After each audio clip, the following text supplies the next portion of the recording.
Hey,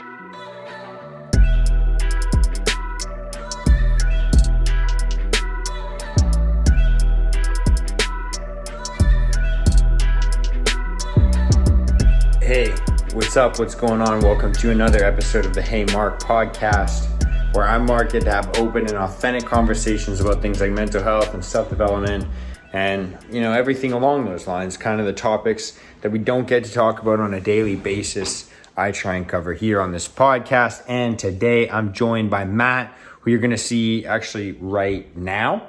My name is Matt Enns, and I'm a Canadian expat living in Texas. I was a stockbroker for about 10 years. I recently sold that and launched a coaching business where I help ambitious men level up to the point where professional success becomes inevitable. And I especially work with men who don't really like their current job, they're not feeling very fulfilled, and they're trying to figure out what they should do next. And so Matt and I got to chatting about basically rites of passage, becoming an adult, kind of identifying who you are and who you're meant to be and what you're supposed to be doing, and a couple other fun topics as well. So I hope you guys enjoy this conversation, and let's jump right into it. How's it going, bro? Nice. It's going well. Lots of changes, as you would imagine, but yeah, it's been a while since we've connected. Yeah, dude. For anyone, because I'll probably throw like a little bit of an intro on that in the beginning of this, and Okay. But we'll just jump right into like conversations for anybody that like kind of doesn't know who you are. I would have already said your Instagram and everything like that, but Okay, perfect. Give people like a little introduction to like who you are, what you're all about, and why we really are having this conversation today. Yeah.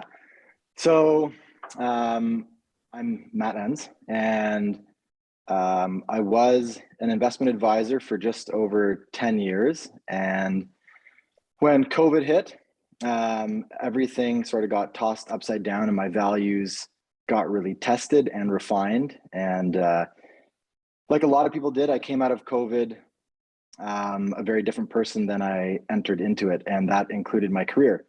And so I sold my old finance business and I opened a coaching business, which is largely helping men find the career that suits them best.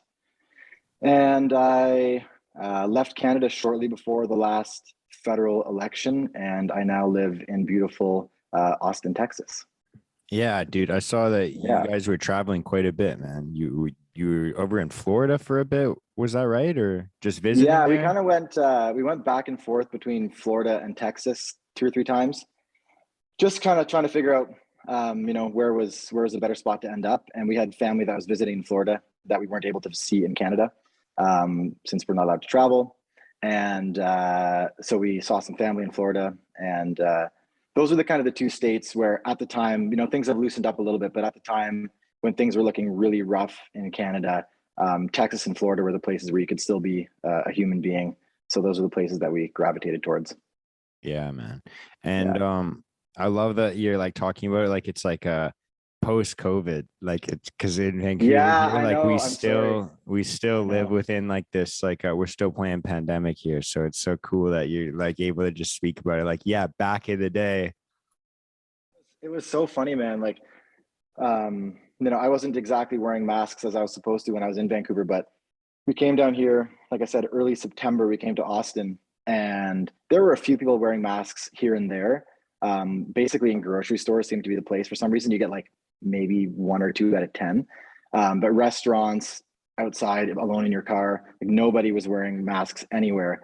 And I wasn't super active on social media at the time, but my wife's always been posting like crazy. I think you follow her, or you, I don't know if you do, but yeah, dude, she kicks ass. She posts a ton of shit. Yeah, she does all her jiu-jitsu. Yeah. And so she was posting like, whatever she does, 20 stories a day or something. And people in Canada were like, their heads were exploding because they were like, hold on, like you're at restaurants, everyone's going out. It's like, yeah, everything here is perfectly normal. And you forget, it takes you like 6 weeks to adjust back to like feeling like a normal human.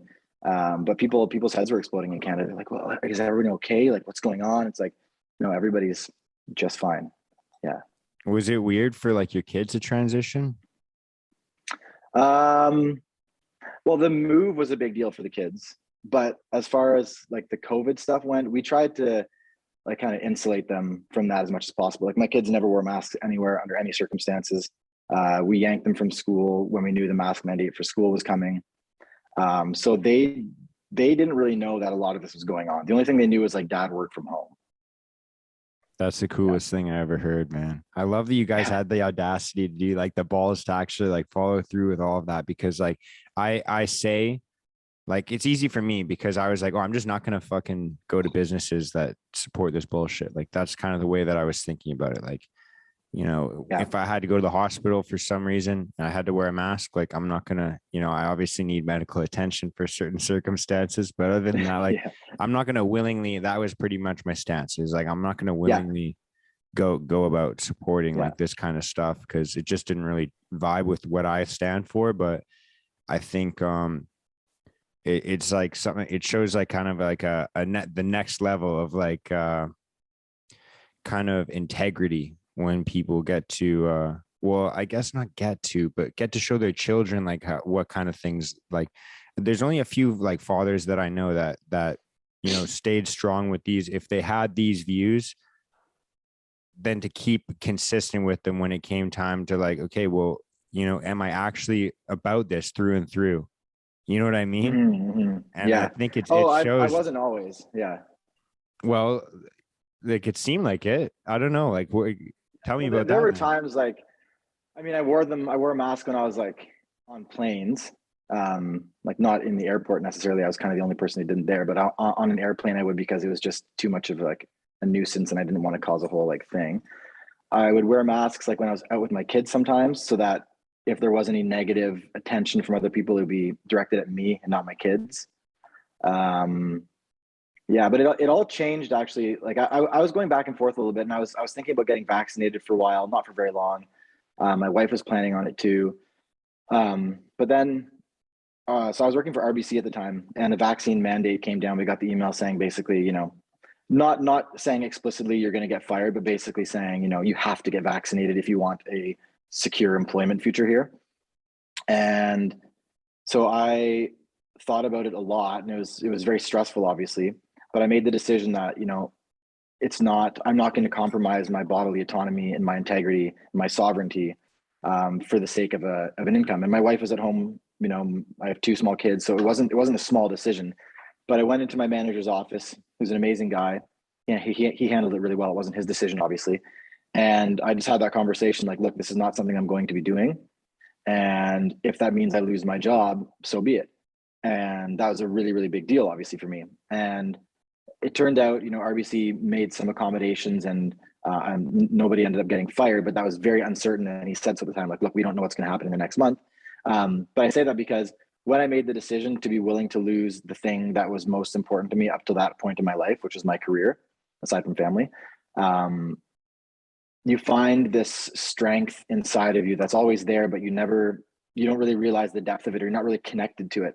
And ever since being willing to say, okay, I'm willing to start over, to completely risk my financial future, to risk the comfort that my family is able to have because of my career. When I made that decision, I connected with some part of me that was stronger than I thought. And all of the other stuff became almost natural.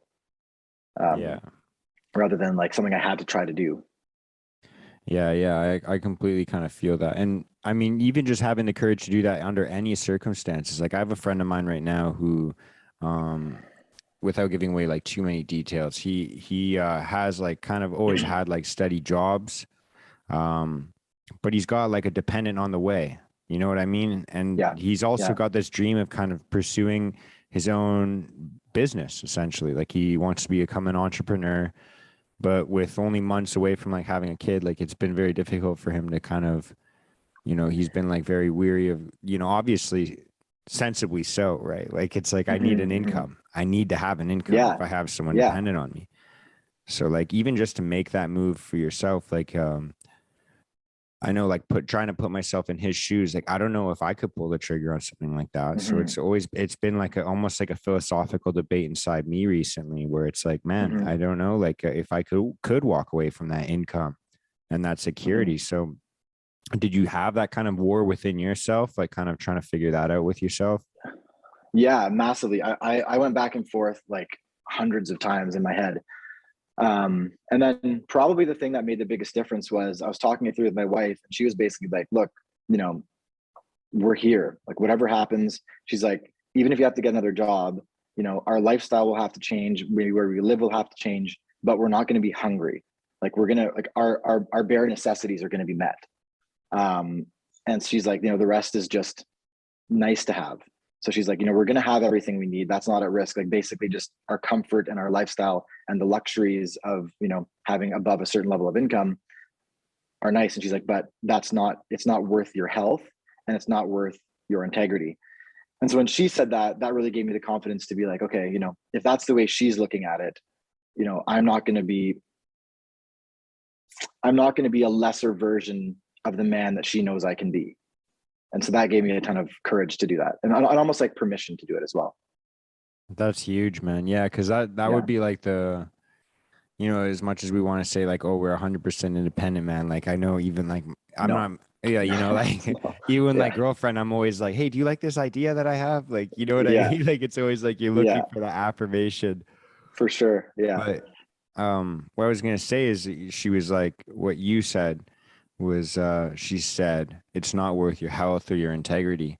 And I mean that could be talking about medication obviously, but the way I took it was kind of like your mental health, right? Because staying in a career that's like kind of got you like in golden handcuffs, man, you know what I mean? Like it's like the sense of security, but then you always have this like I know for myself before I started this podcast, I always had a yearning to talk. Like always, like I was like, man, I want to be like on the radio or like a talk show host, or like I always had those dreams. Yeah. Right. So I always had like this like yearning, like pulling me towards something else, Yeah.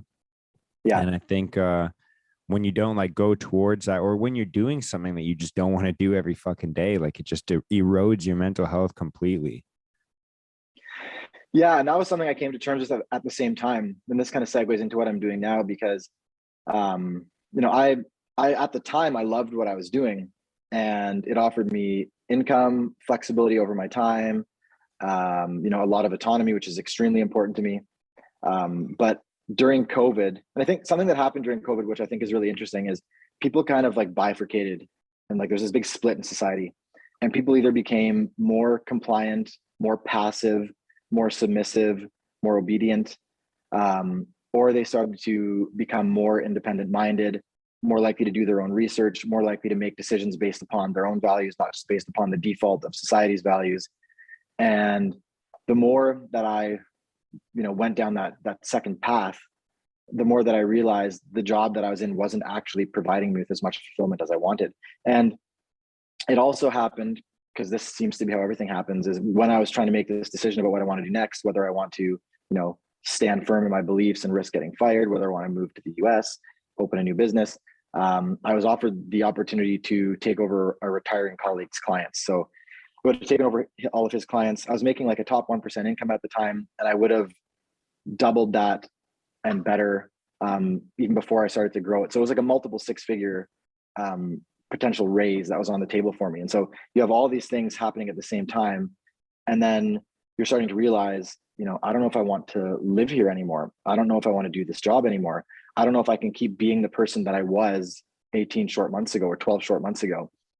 And as I started to be honest about that, you find all these depths in yourself, and you're like, oh wait, I'm actually not very fulfilled in this career. I love my clients. I love helping them out. I love putting together portfolios for clients and helping them through stressful financial times, but I don't like researching stocks all day. In fact, it kind of like kills my soul. And then you start thinking, well, what do I like? And then you realize, well, all of the things I do in my spare time, all of the hobbies and passions and interests that I have outside of work, there's very little overlap between that and what I do all day. So it's like, so I'm going to spend half my waking hours doing something that I wouldn't do for free, and that I only do because I'm paid to do it. And then once you realize that, and you really let that set in, like sink in on a cellular level, and you're like, oh, I'm doing this exclusively for money, and it is in no way connected to the person that I could potentially be. It gets really painful to do that, and that pain starts spilling out into other areas of your life, including your marriage, parenting, friendships, health, especially mental health, obviously. So Yeah. I know kind of what you mean because, and even when you have those situations, like I remember the first time that I had left like the construction industry, I went in to go and work in the gym. And I ended up like kind of climbing the ladder there until I was like the general manager at the location I was working at. And I remember going in every day and I was like, I remember when I applied for the job, I said, I'll do anything I have to do as long as I can just hang out in the Beautiful. gym all day. That was like, I was like, I just Nice. want to be in the Yeah. gym all day. And Yeah. they loved hearing that, right? Like the same that Yeah. this same thing you just said. They're like, beautiful. We'll get you. Here's your list of shit to do.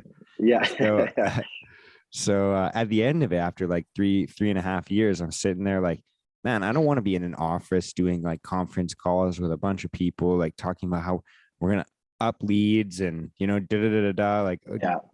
I'm like, man, I just wanted to hang out in the gym and create community. Like that's all I wanted to do. I didn't want to be a Mhm. part of. And after realizing that, it's like, oh yeah, that's why I snap at staff members for little things like being like 2 minutes late Mhm. or like like Mhm. not tucking your shirt in, like Mhm. whatever it could be. Yeah. Like Yeah. it's like, oh yeah, that's why you're yelling at a 19-year-old Yeah. right now. Yeah.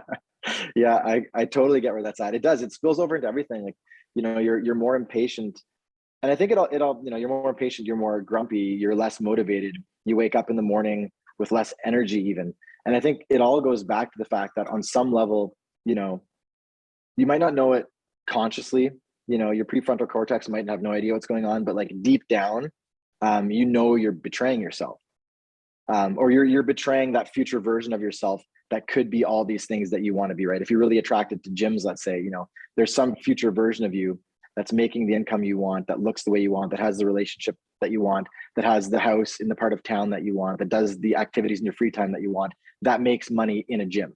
There's some version of you that does that, right? And if you're continuously, working at a bookkeeping firm, looking at Excel spreadsheets all day and just like bored out of your mind, you're betraying that better version of you, right? And you feel that, and it spills over.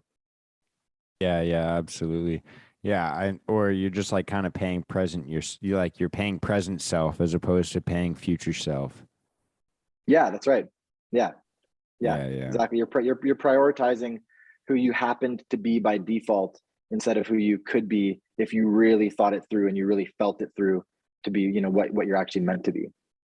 So kind of what kind of drew you towards what you're doing now? You were kind of like had this feeling like I don't want to be fucking researching stocks and building portfolios. Like it's fun to make money, but I don't want to be doing this all day. But like what kind of drew you more towards what you're doing now? It was a long process. I got super, super introspective, and I created a bunch of processes to kind of pull these truths out of myself about what I should be doing. And I borrowed and looked at a lot of other processes that other people had put together. Um, and part of that process was, I started off by looking at skills and saying, okay, first of all, what are the skills that I have? And I didn't just look at the skills that I have from work, but what are the skills that I have even outside of work, right? So one of the big ones that I kept coming back to as I did dozens and dozens of these exercises was, one of the things that I'm best at is learning and teaching. And there was some element to that in my previous job. But if somebody asks, oh, what are the skills you learned as an investment advisor, as a stockbroker, you wouldn't say learning and teaching necessarily, right? You'd say, well, financial analysis, maybe sales and marketing, that sort of thing. So I looked at all of my, specific career skills that I'd accumulated, like I mentioned, sales, financial markets, and then I looked at the skills that I had outside of that, and I put everything on the list, right? Like I put like Jiu Jitsu, like that was one of my skills. What's a silly skill I put on there? Nothing's really coming to mind. Like parenting, like that's not silly, obviously, but like, fatherhood. I put every skill that I had that I could think of, and then I ranked them all in terms of plus or minuses, in terms of can I make a bunch of money doing that? And then when I had all the skills left over that were monetizable, I then stacked those skills up in a way where I could, become something special. Have you heard of skill stacking? I've only ever heard of like two other people bring that up and kind of Okay. discuss it, but I want to Yeah, hear it's your amazing. definition of it because I've heard slight different variations and I'm still trying to understand it actually. Yeah. So I don't know the other definitions, but the one I know, I got it from a book by Scott Adams, the guy who does the Dilbert cartoons. And Yeah. he said, yeah, he's like explaining himself. He's like, I'm not a world-class cartoonist, but I'm a pretty good cartoonist. I'm a pretty good comedian. I'm not a world-class comedian. And I'm a pretty good artist, but I'm not a world-class artist. But you combine those three things, good skills at drawing, good skills at comedy, and good skills at, what was the third one? Comedy. I think because you worked in an office, right? Because you worked in Oh an yeah, office maybe that's what it was. Yeah, job. and then knowing the corporate environment, you put those all together. None of those are world-class skills, but when you stack them on top of each other, I become a world-class cartoonist. And so I tried to do that myself, and I was like, if I look at my very best skills and I stack those up, how can I do that in a way where I have something really unique to offer the world, maybe even unique enough that I'm the only person that can offer it, and it's monetizable. So I did that, and then I also looked at my passions, my interests, my hobbies. What's the kind of work that I can do, for hours and hours at a time without looking at the clock? Like, what are the things I do that I really get lost in? And that tended to be basically, reading, learning, and teaching about self-development, which includes, psychology, philosophy, everything. And then I also looked at, this is the third piece, what are my highest values? Because some people, they want community more than they want anything else. Some people want freedom more than they want anything else. Some people want to be in nature more than anything else. Some people want to be near the hustle and bustle. What are my values? And when I figured out all of those things, which took months, like this is a very, very long process, it pointed very, very directly to coaching. So it offers me, essentially no ceiling on my earnings, which is important to me. I have total freedom and independence to take it in whatever direction that I want. There's not even, and this is not always a good thing, but there's not even a governing body that says, hey, here's what you have to do as a coach. That's why a lot of coaches aren't so good at their jobs, sadly enough. And it allowed me to really express the things that I love the most, which is teaching, learning. So, now when I have 2 hours to kill, I can go do, some very targeted learning on YouTube or on podcasts or whatever that's directly and perfectly applicable to what I'm going to be doing, making money. And it's what I want to do anyway. It's what I love doing. So now my whole life is kind of pointed at my career rather than my career being some separate island that's kind of remotely, there's a boat that brings money over once in a while. It's like, it's all the same thing now, which is a much more beautiful way to live. Yeah. I've done actually kind of pretty similar exercises. Did you have like a format that you were following, or were you just kind of asking yourself these kind of prompted questions, or? Yeah, I have like dozens of them. So I put them all together and I use them with my coaching clients now. But the one that I could talk about right away is, this is the second exercise that I have everybody do.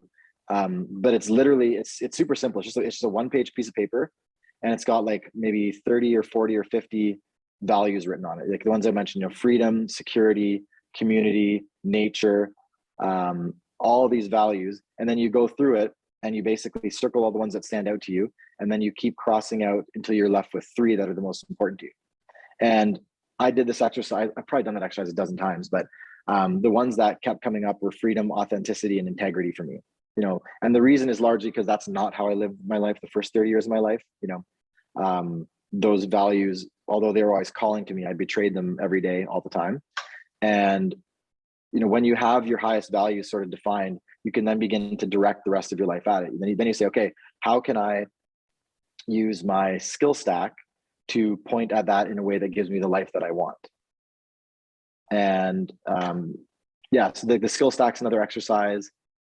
I don't know. There's really there's dozens of them that I use, but there's kind of what you want to be able to do is isolate your skills, isolate what you love doing, combine those things in a way that's monetizable, and point them towards the world that you want to see. So if you think the world should have more strength and freedom, figure out a way to use your skills and passions and monetize them in a way that produces a world with more strength and freedom.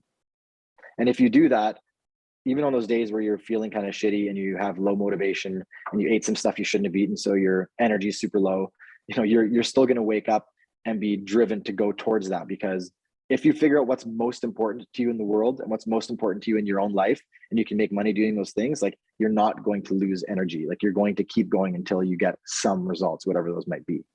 Yeah. And just having something to work towards, like just having something that you're going towards. Cause I know like so many of my friends, they have troubles getting out of bed, and I mean, like if you were to ask my girlfriend, I literally like the second the alarm goes off, I'm like, all right, let's get up. Like that's how, Yeah, because I see your wake up times on Instagram. It's an inspiration. well, dude, Yeah, the I thing love it. is I'm literally just genuinely excited for the day most of the time. You know what I mean? Like it's like I'm Amazing. just excited for what I get to do because like even this, I was thinking about this last night. You know, I'm like, oh, I get to go on and have a Unreal. conversation. So for me, like Yeah. my whole morning was like, okay, I'm gonna get a good workout in. I had another Yeah, Zoom yeah. call Me too. before Me too. this. Yeah. And I was like, dude, yes, I get to, you know, I'm fired up. If I get a good workout in, I'll be able to sit still for a good hour and just like sit down and Yeah. chat. Like this is Yeah.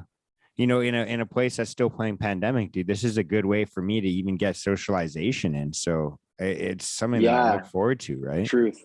Yeah. Yeah. And you know, part of why you have so much energy is that you've defined like what your heaven looks like, what your good life looks like, right? But most people don't have that. And the reason is, they're motivated by fear and scarcity, right? It's like if I don't wake up, then I won't be able to get to work on time and I might get fired. So they're running from hell, and that's their motivation, right? And what I try to teach people to do is switch from running from hell to running towards heaven. And in order to do that, you actually have to define what heaven is. You have to know you like working in a gym. You have to know you like podcasting. You have to know that even in a time of like playing pandemic, you have to get your socializing in somehow. And if you can define all that and you can say, you know what, that's actually a really beautiful life. I'd love to live that way. That would get me excited to get out of bed in the morning. You don't have to be motivated by your boss getting pissed at you if you're late anymore, because you have your own vision that's a strong enough pull that you're going to be moving towards that, rather than just saying, okay, that's shitty and I'm afraid of it, so I guess I'll like drag my ass enough to avoid that. Yeah, exactly. It took me Yeah. so long to kind of leave that corporate world and then come back to construction where it's kind of been nice now where we're, you know, for the most part, like yeah, we want to get as early as possible so that we can finish earlier. Like the guys that I work with are like, Yeah. man, we want to beat traffic on the way home. So it's been nice Oh because yeah. I'm typically a morning person anyways. So we've all been getting along that way. Like it's like, should we do a 7 a.m. start? Should we do 6:30 start? Like we'll get after it. Pretty Amazing. much just follow city bylaws, but when we can make noise. But Oh yeah, I man, guess so. but what was I gonna say? Oh, I was gonna ask you actually because I like what you were saying about, you know, like running away from hell or chasing towards heaven. And I Mm-hmm. know like for myself, like I kind of lived like the first part of my life pretty much until I was about like 22, 23. I'm 27 now. But it was like I lived with no kind of, I didn't give any like a shit about anything. Like I was like, I kind of had this Yeah. like an attitude towards like, you know, I'm not really good at anything. Like everyone seems to be smarter than me or stronger than me, faster than me. Like, so it's like, if I Mm-hmm. can't be number one or if I can't be recognized for Mm-hmm. my accolades, like why try? Like why give Mm-hmm. any effort? And then, you know, in the last couple of years, it kind of the pendulum swung the other way, right? Mm-hmm. And I started being like, okay, like now everything has to be structured. There has to be 110% effort in every single thing. Like my schedule has to be to a T. Beautiful. And well, it's created like this really rigid mindset to sometimes where it's like it's just been brought to my attention recently, just to kind of through like similar exercises you're talking about and just conversations with loved ones. And it's like now I've got to kind of find, you know, a way to navigate around this issue where I'm like kind of like everything has an inherent good or bad attached to it. Like, oh, I'm not doing that, that's bad, or I'm not doing this, or I only Mm-hmm. do this, you know? Like, and so now it's kind of like trying to figure out, like, I don't want the pendulum to swing all the way back to the other side, but like trying to find a way to Mm-hmm. Mm-hmm. navigate around that. Do you know what I'm talking about? Yeah. Are you afraid that if you let off the gas a little bit, then you'll collapse back to, somebody who's very undisciplined like you used to be, or something like that? Yeah, it's almost like, dude, like if I stop doing this like full structured thing, then like I'm just never going to actually realize the actual goals that I've tried to set for myself. You know what I mean? Yeah. Yeah. It's a very hard balance to strike. And I think, when people ask me that question, what I use a jiu-jitsu analogy. It's like, it depends where you're at. I mean, some people, um, they need that rigidity in order to stay on track. And that's okay, right? I mean, all things in moderation, including moderation. Like I'm not a person who does moderation well. Like it's far easier for me to never, ever, ever cheat on my diet than to have like a cheat day once a week. If I never ever cheat, I can do it almost indefinitely with like tiny little fuck ups once in a while. If I say I'm going to have like a cheat day, or I'm going to have a rest day from the gym, like this day of the week, I give myself excuses. I say, well, I already had that yesterday. I might as well today. It's like, I work better full out than I do with like balance. And for me, that's wonderful. And anyway, so the Jiu Jitsu analogy that I use is, it depends where you're at. I mean, if you've been doing this for a while, which you have, you don't have to give yourself the same breaks that a white belt gives themselves, right? Like if you start small and over time, you build up your daily routine, you build up your schedule, you build up your dietary habits and your fitness habits to such an elite level, it doesn't make sense for you to go back 3 or 4 steps just to satisfy some idea of balance that may or may not work for you. Now, that said, you have to also look at the signs in your life for burnout. Like, is this feeding your soul? Like, do you wake up every day happy, or have you noticed that there's like a decline, like a secular long-term decline in your inner energy? Are you starting to think, okay, you know what, I don't like going to the gym. It's not enriching my life anymore. Waking up this early in the morning, it's not enriching my life anymore. Like I did the 4:30 a.m. thing for most of a year, but I have kids that regularly don't go to bed when they're supposed to. And then, I'm up, I finally get to sleep at 11:30, and then they wake up at 2 a.m. for an hour. And so it's like, you have 3 hours of sleep 4 nights in a row. It's like, okay, maybe I should be getting up at 6:30 instead. Maybe that's more realistic. And so, you have to allow yourself those pivots, but don't wake up in the morning tired and be like, oh, F it, I'm going back to sleep for 2 hours. What you have to do is take a few days and be like, okay, do I want to shift 4:30 to 6:30? And if you can make that a conscious decision, not a momentary self-indulgent, but a conscious decision when you're in your right mind, then, that's a good sign to back off. Yeah, I kind of that was like I definitely had to play around a lot with my wake up time, because like it was like times where I was up at like 4 every single day. I started off with being up at like 6 every single day, because I basically was at a point where it was right after I had quit working at the gym that I was working at. So this was back in like 2018.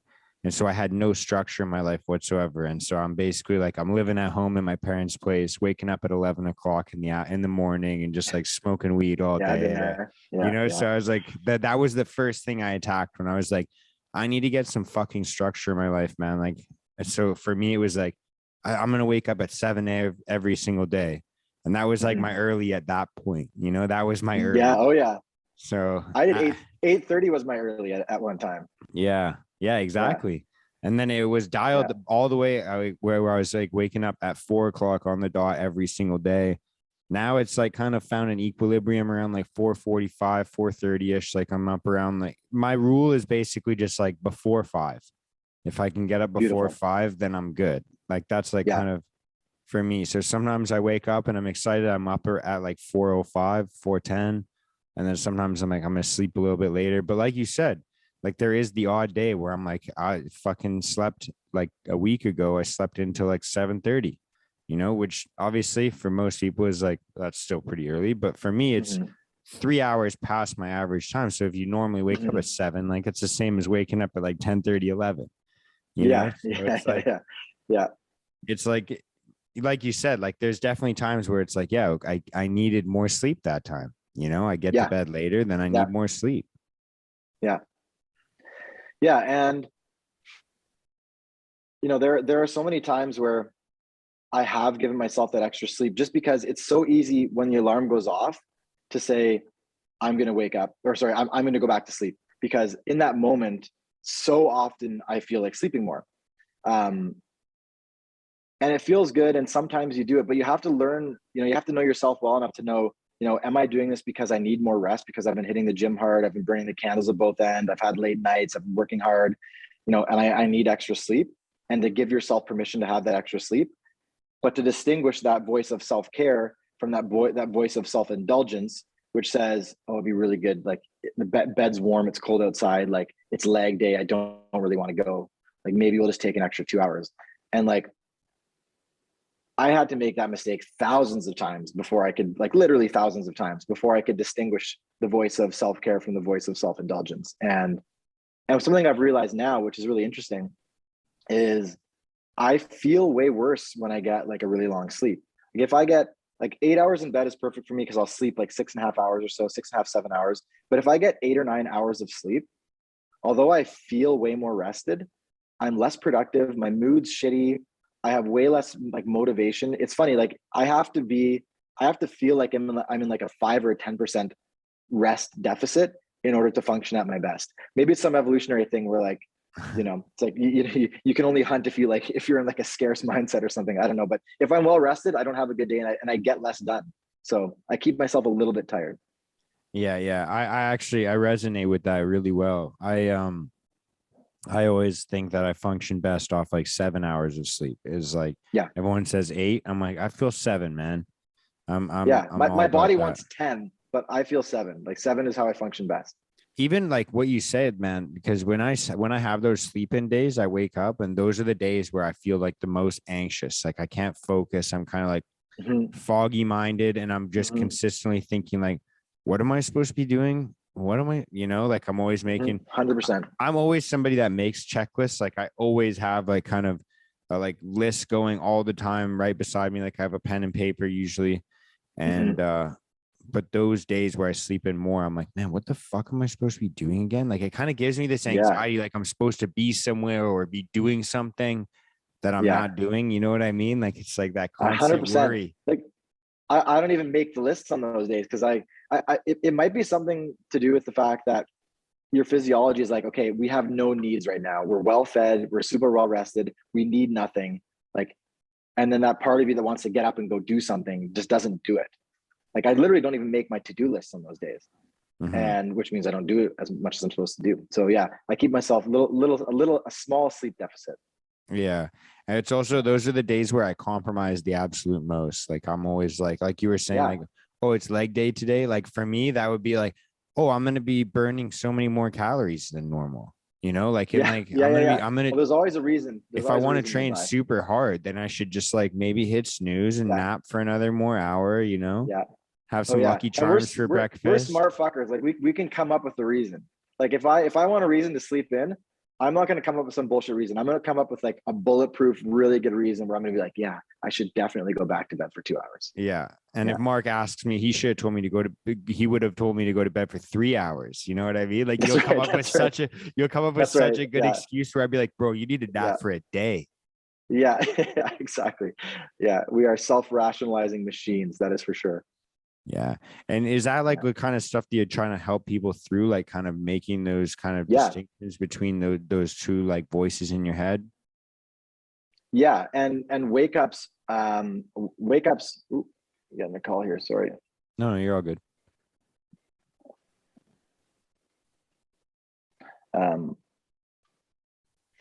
Sorry. Wake ups are actually one of the first things that I work on with clients. So, the very first week of my 12-week program, we set a time. And, back to that Jiu Jitsu analogy, it's like, okay, if you enter into my program, we're not going to spend a whole lot of time figuring out what time of day you're going to work on, but you're going to wake up. Like you've got that dialed in. But if you're a person who wakes up at like between, let's say 9 and 10 every day, because you're working from home, or 9 and 11, we're probably not going to say, let's start at 4 a.m. We're probably going to say, okay, well, this is what I always do. What is the earliest time that you could wake up that you would feel proud of and you'd feel like it's an accomplishment compared to your average day? And the first answer people give is like 5 a.m. I'm like, no, realistically, like if you woke up at 8:15, would you feel pretty good about that? And then they're a little bit ashamed, like, well, yeah, I'd actually feel pretty good about 8:15. It's like, okay, so let's start at 8:15 and we'll do that for a week. And once we get used to that, at the end of the week, we'll reassess and maybe we'll go to 7:30, maybe we'll go to 8:10, we'll figure it out. But I think waking up at the same time every day and waking up a little earlier than you want to, and starting your day with a conscious choice to choose discomfort rather than just defaulting to whatever feels good in the moment, that sets up your whole day. So that's definitely something I work on, because although I'm definitely in the career coaching space, the reason I'm doing that is because I want to help people find their purpose in life. And for men and women with more masculine energy, for people with masculine energy, which is like the more action-oriented energy, your career is almost inextricable from your purpose in life. And so when people ask me, like, well, how do I do this resume thing? What about cover letters? How do I network in order to find, the person who's doing the hiring? Like, I help people with that stuff, but it's really not that, it's not, to most people's surprise, it's not that much of what I do in my program. Most of what I do is like help people dial in who they are and elevate their daily habits, their characteristics, their understanding of their own internal world to such a high degree that the income and the career that they want are inevitable, and they don't have to worry about a resume or a cover letter hack. So yeah, like week 1 is like figuring out your morning routine. Week 2 is figuring out, fitness. And for you, again, you would need a whole lot of help figuring that out. But for the average person, like, no, I don't think the best thing that you can do is do like an hour of HIIT every single morning at 5 a.m. like if you never work out, start with like 10 push-ups and 20 body weight squats and do that for a week, because we're getting your white belt, right?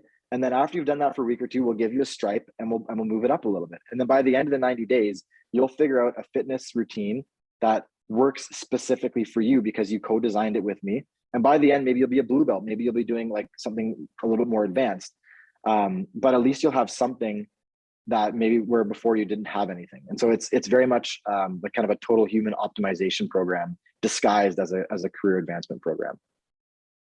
Yeah, and do you find like, because what I notice is like you kind of have this very gradual kind of way of going about it. Like, do you find that works a lot better? Have you had like kind of experience with yourself or with other people where it's like you do like that 180 switch, or you're just like cold turkey? Have you kind of like compared them? I mean, I've gone cold turkey. Like I stopped drinking, and that was cold turkey. I mean, I'll have like a sip of my wife's wine here and there, but like sometimes when you're ready to make a massive change, there's character shifts that take place. And I can recognize those in people where it's like, okay, you've leveled up in terms of your consciousness, in terms of your moral fiber. You're now a slightly different person than you used to be. And that old habit you have, it doesn't fit with who you are anymore. Drop it cold turkey. But if you tell somebody where they're not ready to just adopt a positive lifestyle change or give up a negative lifestyle change, and who they are, like their inner character isn't ready for that, it's not going to last. And so you see all these people that go through coaching programs specifically, and during those 2 months, like it's amazing. They lose weight, or they're happier in their relationship. They work harder at the office, whatever it might be. But after those 80 days, they just go back to how they were before, because no inner shift took place. They just tagged on some external habits.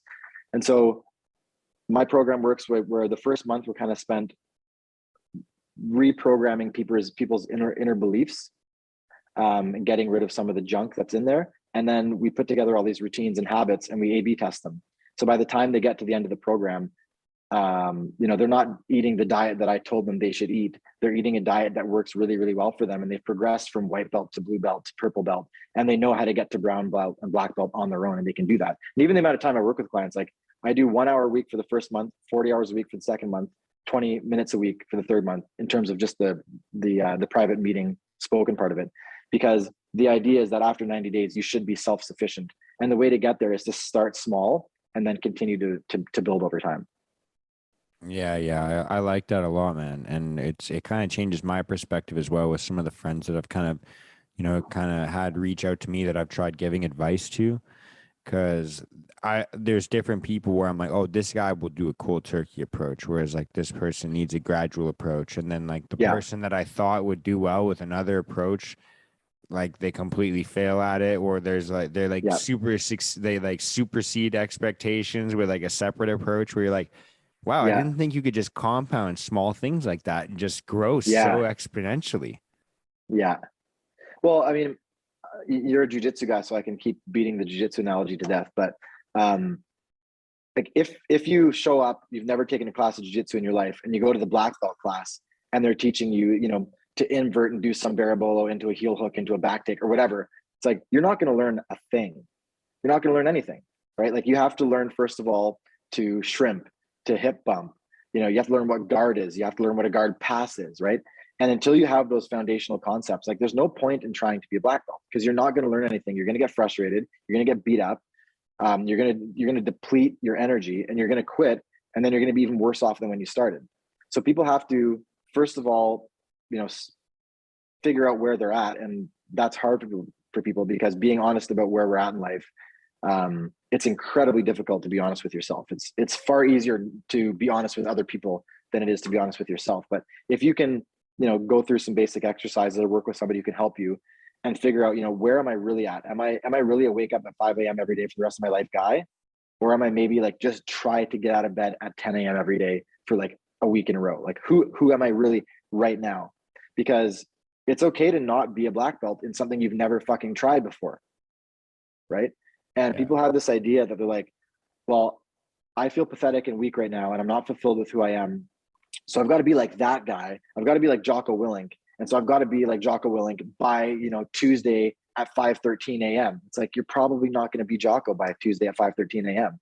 Like, how about if you could be like a small fragment of who that man is in 6 months?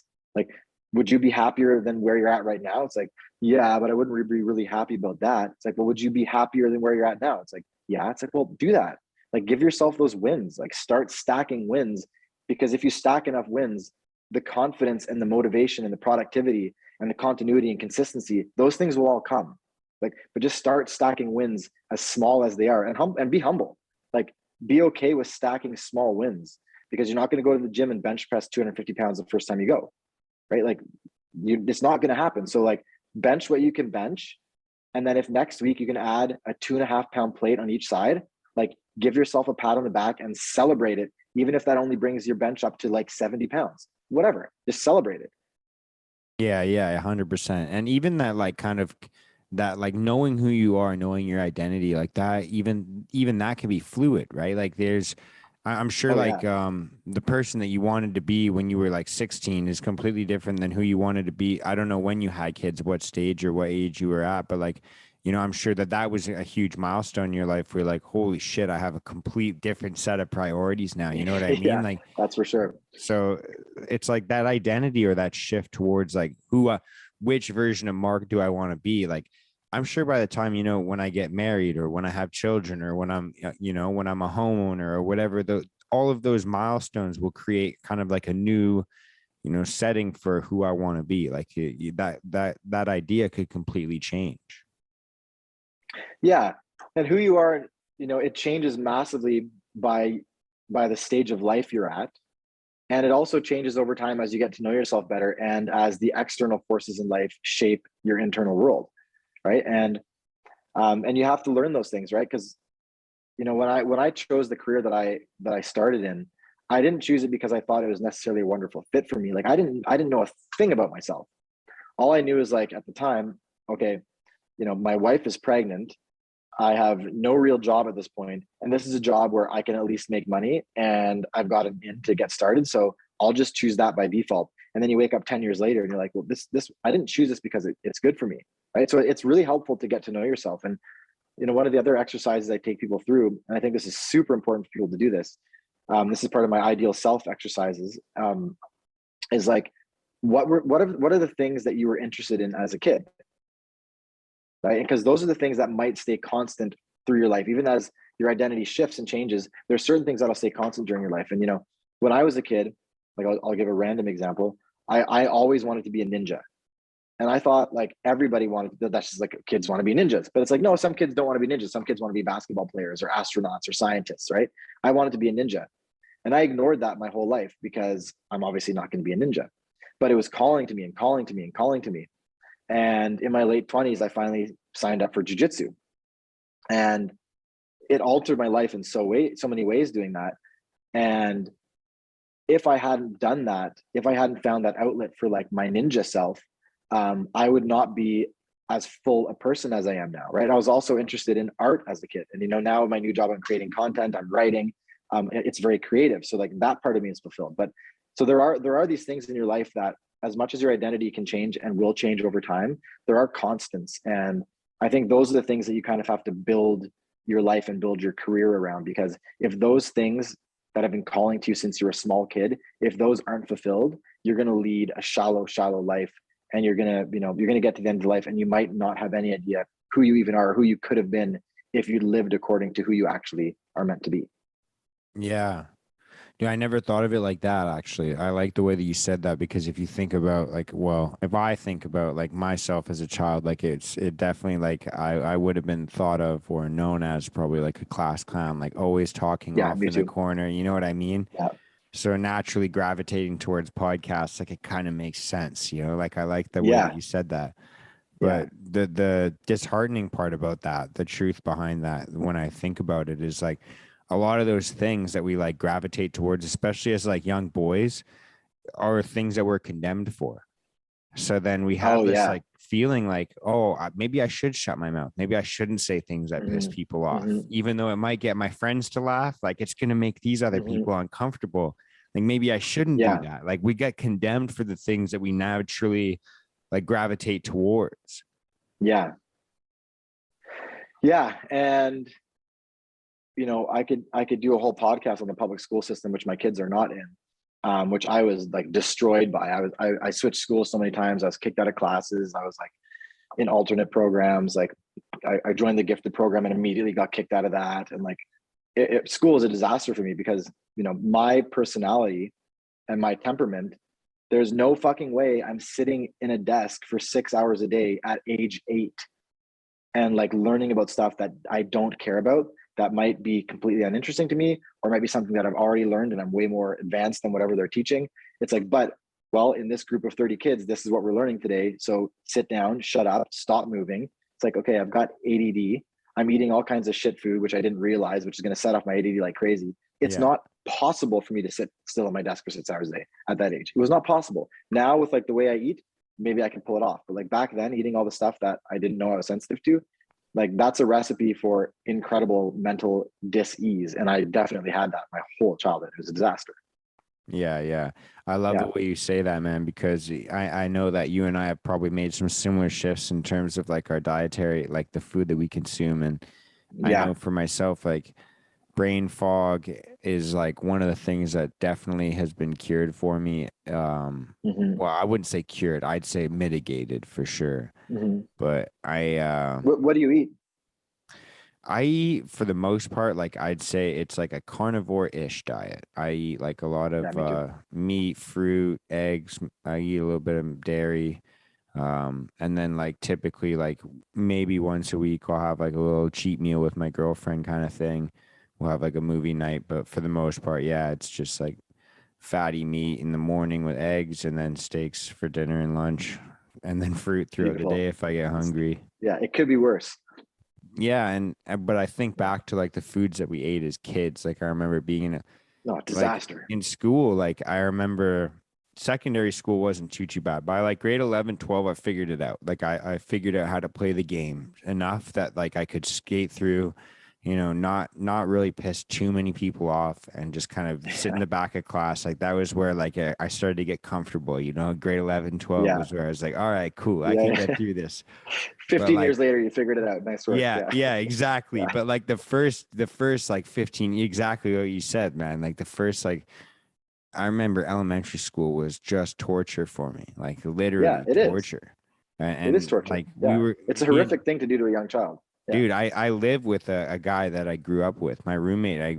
I went to preschool with him, kindergarten, elementary school. Like Oh, super cool. we were talking the other day about like going camping with our school. Like we had a really small school. So we had like this like grade 7 camping trip. And like one of the kids in the cabin got pushed out the window and there was like all these different things and like realistically like it was the true essence of the saying boys will be boys, like we're Yeah. just like a bunch of Yeah. 11 and 12-year-old kids out in the woods for Yeah. like seemingly the first time for a lot of people. And like, Yeah. yeah, of course we're gonna roughhouse, we're gonna play around. Like you can't Yeah. just put kids in the woods and expect them not to No. push each other and have fun, like. And just like kind of talking about all those times, I'm like, man, I can't believe like people expect to just put animals like young little boys in little desks Yeah. and be like, Yeah. shut up and stop talking. Yeah. Yeah. Like we would think that's animal cruelty to like do that to like chimpanzees. I was just gonna say, like you're talking about your camping trip. I went on a camping trip with school in grade 10 and I didn't know this is possible. I failed the camping trip. I got an F on the camping trip, which like brought down my mark. So like breaking trees or something. I don't know. How do But you yeah, fail camping? yeah. And I got my grade. I'm like, what do you mean I failed it? He's like, well, you're breaking trees. And I was like, well, Yeah, I was breaking trees. Like, Some campers do that. yeah, some campers do that. No, so was Brandon. Whatever. Yeah.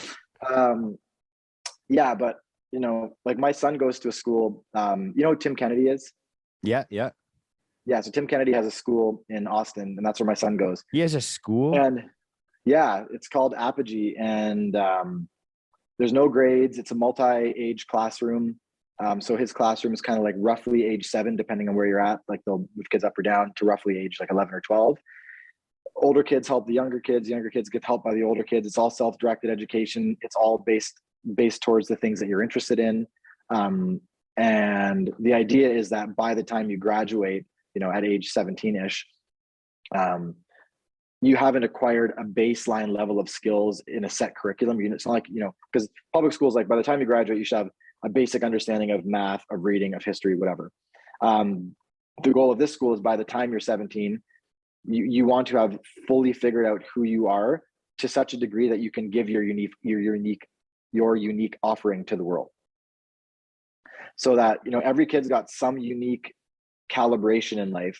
And if you get that right, what they offer the world is what they're meant to offer the world. And so that's what this school's trying to do. And so it's very unstructured. The kids discipline each other. So they like the parent, the guides, they call them, don't like get them in trouble. They don't like say, ask to go to the bathroom and all that. The kids make their own rules. They hold each other accountable to their own rules. And another thing that I like about it is the public school, aside from the insanity of just making kids sit in desks all day and then cutting recess or cutting gym class if they're bad, like throwing 30 kids that are the exact same age in a single classroom is such a crazy idea when you look at like how kids develop. You look at tribal societies, you don't have 32 7-year-olds spending most of their waking time together, right? It's like a 4-year-old, a 7-year-old, a 2-year-old, a 9-year-old, a 12-year-old, and they learn to play and socialize each other like that. That's how humans are meant to develop. This whole like putting them all in the same classroom, these artificial hierarchies develop that are just vicious, and kids get left at the bottom and they stay at the bottom the rest of their life. And it's a horrific system. Like you look at how it was developed and everything. It's not a kind or a safe way to treat human beings. Yeah, yeah, and even like it's interesting when you first said like the kids hold each other accountable and they discipline each other. I was thinking like, man, that would really lead to a lot of ugly situations. But then I was also thinking like, sort of maybe, but also like I know the type of child I was like. You don't even listen to your teachers anyways. Like you don't listen to your coaches that much. You don't listen to your teachers. You don't listen to your parents. Like the only people you actually get advice from are your peers. Yeah. You know what I And mean? they're all at exactly the same level of development that you are. It's crazy. Exactly. Yeah. Yeah. So you're like, oh, I'm gonna trust fucking Billy over here. Fuck what my Yeah. parents say. Yeah. Billy's got an older brother, so like he knows his shit. Yeah. And he's in grade 10. So I'm Yeah, set. exactly. I'm Yeah. light years ahead of Yeah. my peers. Yeah. And in Asher's school, like if one kid is, taking advantage of like the self-discipline system and he's, taking away points from one kid or from a bunch of kids, the other kids are going to notice that and they're going to take points away from him more easily. So it like self-regulates, right? Because it's like, okay, this guy, he took away points from us 3 last week. So like, we're going to find an excuse to take away points from him because we feel like it was unfair. But but what happens is it's crazy. Like Ash will come home and be like, yeah, I lost the point today because this happened. I'll be like, oh yeah. And like, how do you feel about that? Well, I deserved it. So like I went up to him and I said sorry and he said it was okay. And like, so that's fine. And like they actually start learning when they actually did something wrong because the punishment tends to match the crime. Whereas in school growing up, it's like the punishment was just a matter of like, what kind of mood the teacher was in that day. If she was hungover, if she was pissed off, if it was a later class in the day, like I never felt a sense of justice when I got in trouble. I always felt like, oh, the teacher's just mad at me. It never felt like, oh, this is a punishment because I did something wrong. It rarely felt that way. It was either I got caught and I was pissed because I got caught, or I was just mad at the teacher. It never felt like it was any like justice had anything to do with it. Yeah, yeah. I like that, man. It's so cool because it's basically teaching them like, all right, here's the implications of your actions. And like, because you see it happen, like, oh, this guy said this to me, so I felt like this, And it's like, well, the exact same, like, how do you anticipate that person felt when you said that? Like it kind of teaches them all the implications of like the accountability of your own actions, where it's like, Yeah. I feel like that's skipped out on so much recently. Like I know like our entire like I feel like I can say like our entire generation lacks that accountability where they're like, oh, but I said this because he pissed me off. Yeah.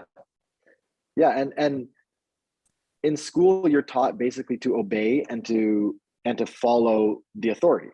You're not taught, like, in Asher school, they decide what the priorities for the class are. They decide who gets what duties, who cleans up at the end of the day, when they stop learning, when they break for lunch. Like, the kids all decide that together. And when they want to, like, they wanted a microwave, so they had to figure out how to get money for a microwave. When they want to do like a big project as a class, they decide as a class what project they're going to do. The teacher doesn't come in and say, this is what we're doing today. Like, the kids have to develop that sense themselves. So even at home now, like, we just moved into this house a few days ago, and the first thing Asher did was like go into his, and this is, thank you, sir. Well, we're renting it, but yeah. The first thing Asher did was like go into his room and fold his clothes and put them all away and like get his room set up and put his books out and everything, because that's not like that is not natural to him. He's got like 5 times the ADD that I did when I was a kid. And then I go in there later and he's like journaling by lamplight at his desk. And it's like, because, you know, these are the things that, I mean, he sees me doing that too, but these are the things that he's learning to take responsibility for himself. He's not just learning how to obey, which is not a very good skill to learn for most people. Yeah, it's more like the accountability of like, all right, these are the things that I have to do every single day, not just like these are the things that dad tells me to do, or I don't get to fucking, you know, do whatever things I like to do. Exactly. That's so cool, man. I wish I learned that. I literally didn't get in the habit of like brushing my teeth and making my bed first thing in the morning until literally like last year. Oh yeah, I was about 30. Yeah, I'm 35 now. Yeah, I was about 30, which is insane. Like when you start doing it, you're like, that's crazy. I didn't do that for my entire 20s. Oh yeah, I Crazy. know. It's absolutely insane.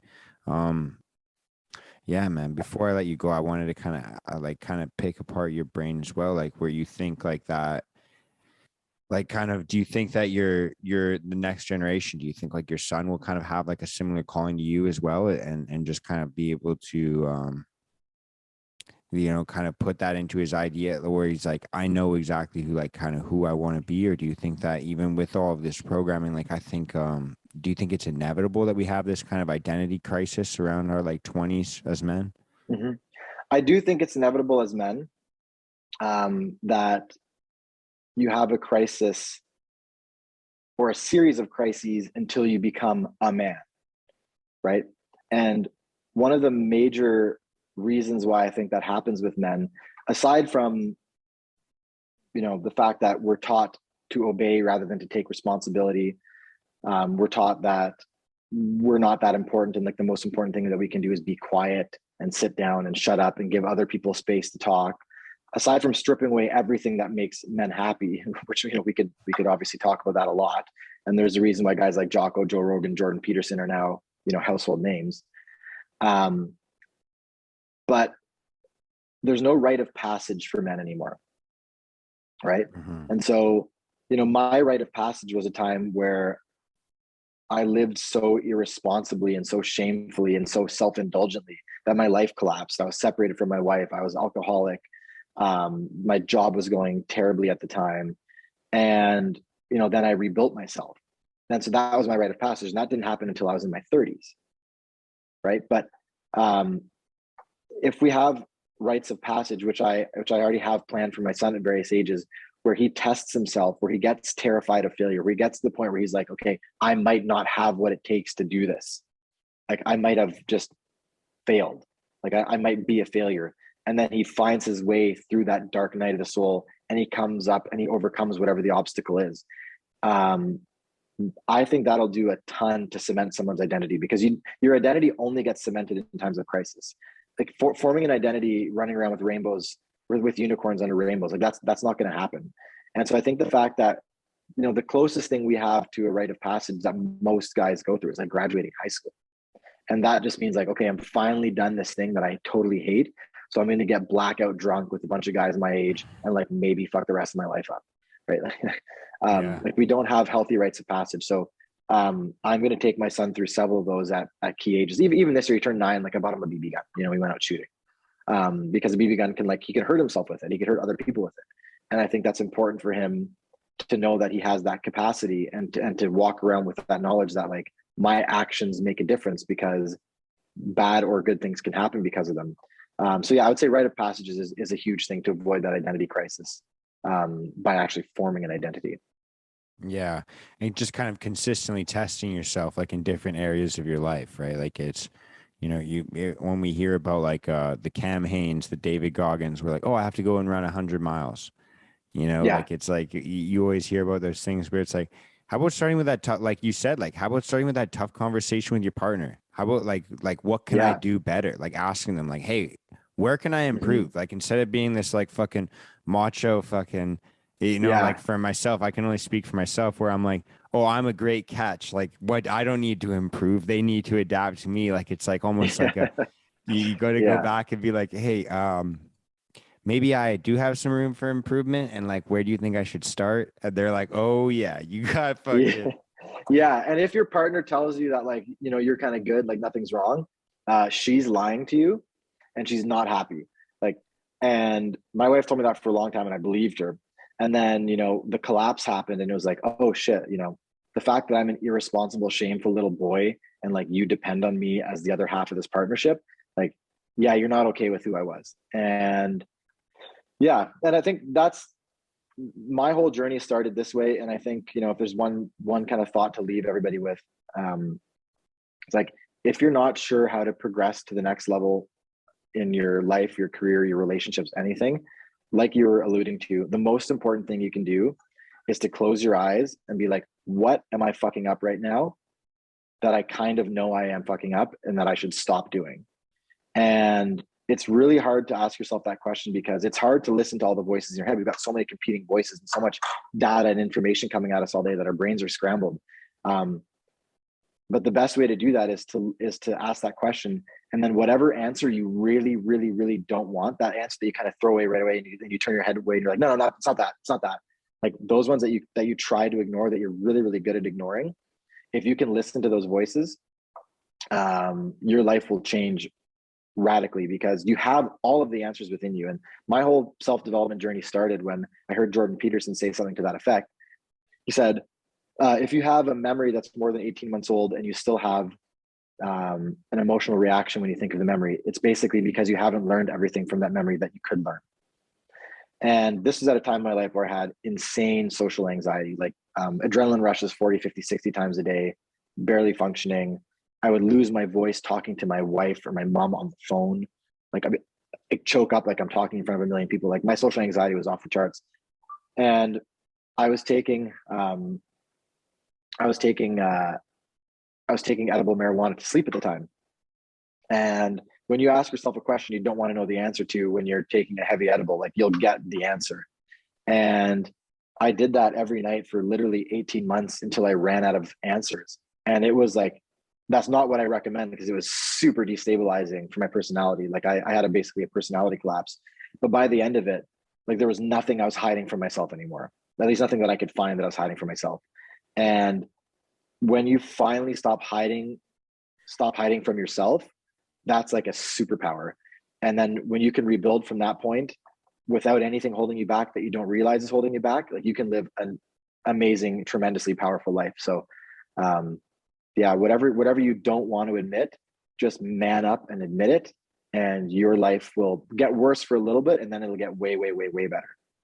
Yeah. Yeah, I love that, man. I recently, talking about asking yourself questions and journaling and such. I recently went on a camping trip where most of my time my phone was on airplane mode and there's no reception out there. And one of the mornings I woke up and I just literally started writing down all the things in my life that kind of pissed me off, to from, the income that I make or the amount that I have in savings to the water stains in the drywall of my fucking ceiling in my apartment. It's literally every single thing that just made me so uncomfortable with my life. And then I was all right, I'm going to start writing down ways that this is my fault, basically. I was the ways that Beautiful. I've been in this, Love it. Yeah. And once I had that page, it pissed me off even more because I'm I cannot believe I've sabotaged myself this much for this long and blamed the world. Yeah. And those little things that are on your to-do list that aren't yet on your to-do list, but they're kind of floating out in the ether, they suck your energy, like your inner drive, your mojo gets drained by that stuff. Yeah, man, And absolutely. yeah. And just naming them, just being like, okay, just naming the beast. Like there's so many stories in mythology where there's like, some unknown beast attacking the village. And then once somebody figures out what it is and gives the beast a name, then you can kill it. Right. So you have to name the beast. Like if you don't write these things down and actually list out, here's the things that I need to work on, they're just going to float out there in the ether. And it's like dragging weights behind you. And you won't realize until you write those things down and start knocking them off your list and clearing up that mental clutter, you won't realize how much weight you're pulling behind you and how much faster you can be without it. Yeah, absolutely. Like, and that was pretty much what, recently like relit a fire under my ass. Like I was like getting to the point where, I was sleeping in, like I said, like a couple weeks ago, like I was like sleeping in a little bit more or like cheating a little bit more on my meal plan, etc. And then since I had that day where I was like writing down all these reasons, basically like literally the faults that I had that had led me to sabotage myself. I was like, man, fuck this. And then that was where like, okay, now I'm waking up back again. Like, like I'm excited again. Cause for me, like kind of accepting the blame or accepting the fault for it was also empowering. Like it was like, okay, I'm also the guy that can fucking turn this around then. Yeah. Yeah. And I heard, I don't know if you know who Gavin McInnes is, but he's like he's the like old he's Vice like an, guy. yeah, he's like an ultra canceled person. Yeah.